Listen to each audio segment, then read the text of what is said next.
I've got an antique Singer model 66 with red-eye decals. Serial number is G6288002, which dates it from 1918. The stand it's in, the wooden base, and the hand crank are mine. They're for demonstration purposes only. They do not come with the machine.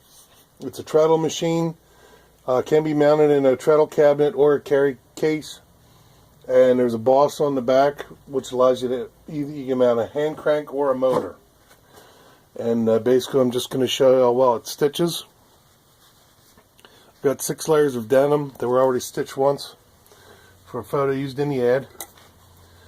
And basically just to show you how it goes.